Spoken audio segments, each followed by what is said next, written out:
सुप्रभात, good morning दोस्तों। स्वागत है आपका आपके यूट्यूब चैनल टीचिंग क्लास साधना मैम यूट्यूब चैनल पर। आइए आज हम लोग यहाँ पे आज की हमारी क्लास में हम लोग ये पढ़ेंगे कि अधिगम क्या है। इसके पहले हमने एससीएफ 2005, आरटी 2009, जीन पियाजे, वार्गोस्की और थांडाइक इन सभी टॉपिक को क्लियर कर लिया है। और आज की क्लास में हम लोग पढ़ेंगे अधिगम। जो भी लोग हमारे चैनल पर नए हैं, हमारे चैनल को लाइक और सब्सक्राइब कीजिए ताकि आपको जो है पिछली क्लासेस भी मिल सके और नए क्लासेस के नोटिफिकेशन भी आपको मिलती रहे। तो एक रिक्वेस्ट है दोस्तों, हमारे चैनल को सब्सक्राइब कीजिए ताकि हम आपको रोज़ एक नई क्लास के साथ मिलें और हर क्लास आपके लिए हमारे हैंड नोट से, जैसा कि हमने एक हैंड नोट तैयार किया है और इस हैंड नोट से आप जो है आप पढ़ाई भी कर सकते हैं और आप लोग अपना एक हैंड नोट्स भी तैयार कर सकते हैं, क्योंकि हम जो भी टॉपिक क्लियर कर रहे हैं वहाँ से जो भी क्वेश्चन उससे उस टॉपिक से बन रहे हैं हम उस क्वेश्चन को भी साथ में लेकर चल रहे हैं। तो आइए आज हम लोग पढ़ेंगे अधिगम क्या है। अधिगम का अगर संकीर्ण या समुचित अर्थ देखा जाए तो इसका अर्थ होता है सीखना, और अगर इसके व्यापक अर्थ की बात करें तो इसका अर्थ होता है व्यवहार में होने वाला अपेक्षाकृत स्थायी परिवर्तन। अब अपेक्षाकृत क्या है?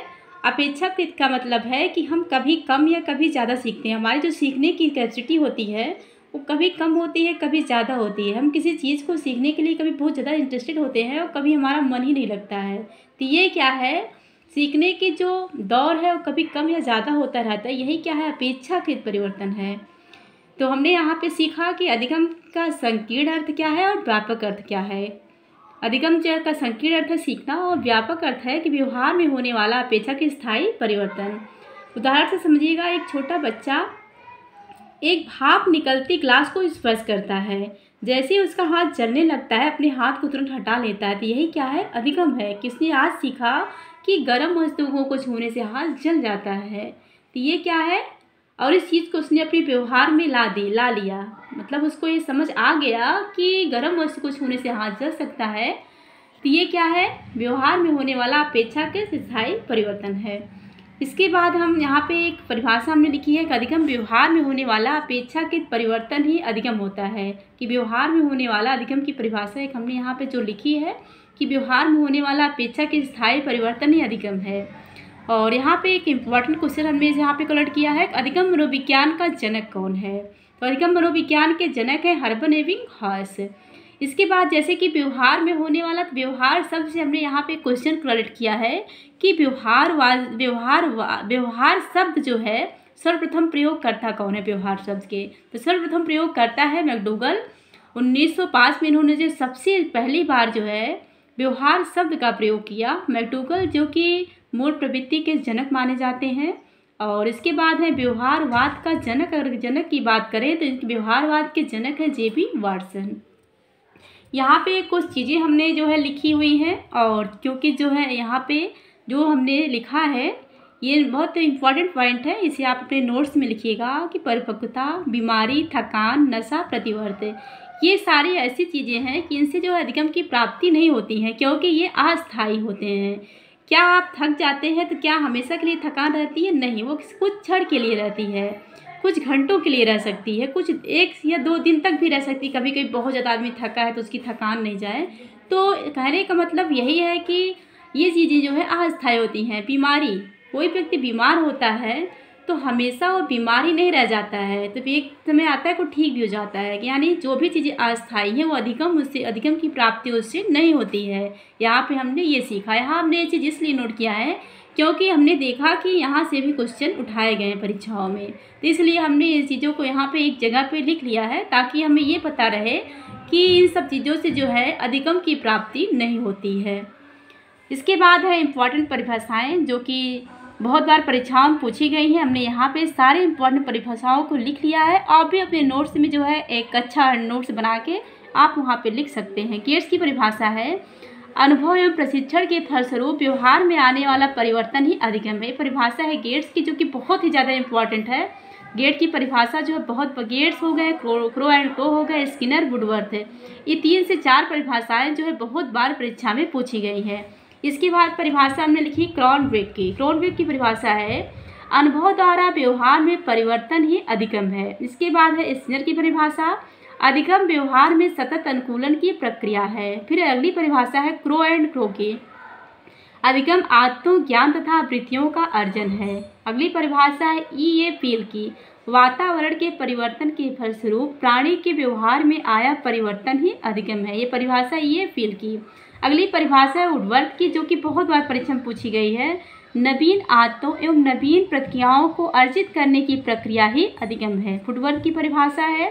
गिलफर्ड की परिभाषा है, व्यवहार द्वारा व्यवहार में आया परिवर्तन ही अधिगम है। कैल्विन की परिभाषा है, पूर्व निर्मित व्यवहार अनुभव द्वारा परिवर्तन ही अधिगम है। और ब्लेयर, जोन्स एवं सिम्पसन की परिभाषा है, अधिगम के फलस्वरूप होने वाला परिवर्तन जिसके द्वारा चुनौतियों का सामना नए तरीके से करना सीखते हैं, वह क्या है, अधिगम है। और 1 से 2 परिभाषाएं हमने यहाँ पे भी कलेक्ट की हैं। मॉर्गन की परिभाषा है, एक अधिगम अनुभव एवं अभ्यास के फलस्वरूप आने वाला परिवर्तन है जो कम समय वक्र के लिए अस्थायी होता है। किम्बले की परिभाषा है, पुनर्बलित अभ्यास के बल पर आपके व्यवहार में आया हुआ अपेक्षाकृत परिवर्तन ही अधिगम कहलाता है। गेड की परिभाषा हमने पहले ही पढ़ ली है, अनुभव प्रशिक्षण के द्वारा व्यवहार में आया परिवर्तन ही अधिगम है।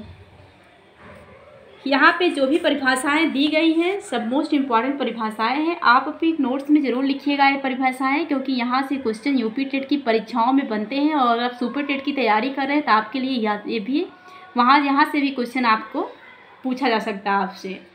तो ये परिभाषाएं हैं, और जो कि राइटर के अनुसार जो परिभाषाएं दी जाती हैं तो वो काफ़ी हर बच्चे के लिए काफ़ी वो वीक पॉइंट बन जाता है, क्योंकि यहाँ से जो है कुछ हमें ये चीज़ भूल जाते हैं कि ये परिभाषा किसने दी है। तो इसके लिए याद करने के लिए हम इसको क्या करते हैं कि आप जो है अपनी कॉपी में अच्छे से लिखिएगा और ज़्यादा से ज़्यादा आप अभ्यास कीजिए, क्योंकि किसी भी चीज़ का हम जितनी ज़्यादा अभ्यास करते हैं वो चीज़ें हमारे लिए उतनी ज़्यादा आसान हो जाती हैं।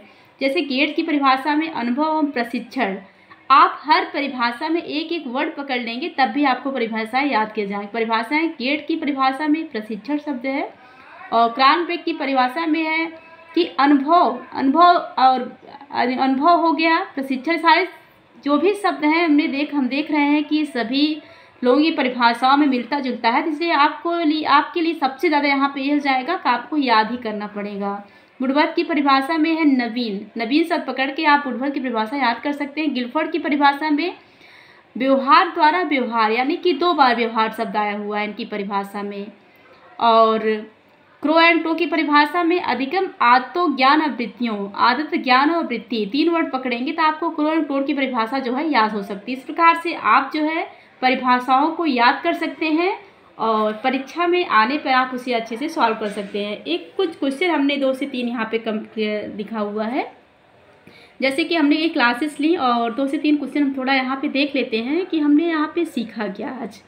अनुभव और प्रशिक्षण, अधिगम प्राप्ति में भूमिका होती है। हमारा पहला क्वेश्चन है कि अधिगम प्राप्ति में भूमिका होती है अभ्यास की, अनुभव की, प्रशिक्षण की।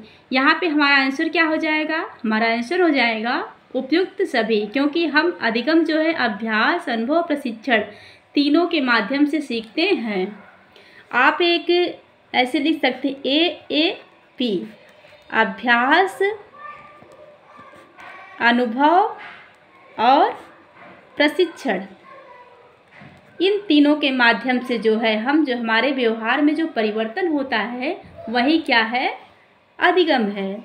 इसके बाद हमारा अगला क्वेश्चन है अधिगम है व्यवहार में आया पूर्णतः अस्थायी परिवर्तन, व्यवहार में आया अपेक्षाकृत स्थायी परिवर्तन, व्यवहार में आया अस्थायी परिवर्तन, इनमें से कोई नहीं। यहाँ पे हमारा आंसर क्या हो जाएगा, हमारा आंसर हो जाएगा बी। जो भी लोग हमारी क्लास को देखेंगे उनसे हमारी एक रिक्वेस्ट है, हमने यहाँ पे 3 ही क्वेश्चन कलेक्ट किया है, और प्लीज़ यदि आप जो है हमारी क्लासेस पढ़ रहे हैं, आपने क्या समझा इसके लिए हमें जो है आप जो हमारे सारे क्वेश्चन का आंसर देने की आप हमारे सारे क्वेश्चन का आंसर कमेंट बॉक्स में ज़रूर दीजिएगा। बेशक हम यहाँ पे आंसर बता दे रहे हैं, लेकिन आप भी जो है कोशिश करिएगा कमेंट बॉक्स में आंसर लिखने का। अधिगम क्या है, अधिगम व्यवहार में आया पूर्णतः स्थायी परिवर्तन है, व्यवहार में आया अपेक्षाकृत स्थायी परिवर्तन। यहाँ पे हमारा ऑप्शन क्या सही जाएगा, बी, कि व्यवहार में आया अपेक्षाकृत स्थायी परिवर्तन है। अपेक्षाकृत जो वर्ड है ये जो है लगभग सभी की परीक्षाओं में आया हुआ है। अधिगम क्या है, व्यवहार में आया हुआ अपेक्षाकृत स्थायी परिवर्तन है। इसके बाद हमने एक क्वेश्चन लिखा है, अधिगम के संदर्भ में सत्य है। इसमें थकान के कारण आए परिवर्तन, दवा व नशे के कारण आए परिवर्तन, वृद्धि के फलस्वरूप आए परिवर्तन, इसमें अभ्यास के फलस्वरूप आए परिवर्तन। तो यहाँ पे हमारा आंसर क्या सही हो जाएगा? फोर्थ, कि इसमें अभ्यास के फलस्वरूप आए परिवर्तन। अधिगम क्या है? अनुभव और अभ्यास के फलस्वरूप जो परिवर्तन व्यक्ति में आता है वही क्या है? अधिगम है। तो यहाँ पे हमने आज की क्लास में जो है अधिगम की परिभाषा और अधिगम से इम्पॉर्टेंट जो भी यहाँ पे क्वेश्चंस बन रहे थे वो हमने 2 से 3 करा दिया है। बाकी अभी हम जो है अगली क्लास में हम लोग अधिगम की विशेषताएं, अधिगम के सिद्धांत, ये सारी चीज़ें पढ़ेंगे। इसके बाद जो भी क्वेश्चन बनेंगे अधिगम से वो हम सॉल्व कराएंगे। थैंक यू दोस्तों, मिलते हैं नेक्स्ट सेशन में। हमारी क्लास आपको कैसी लगी कमेंट बॉक्स में जरूर बताइएगा।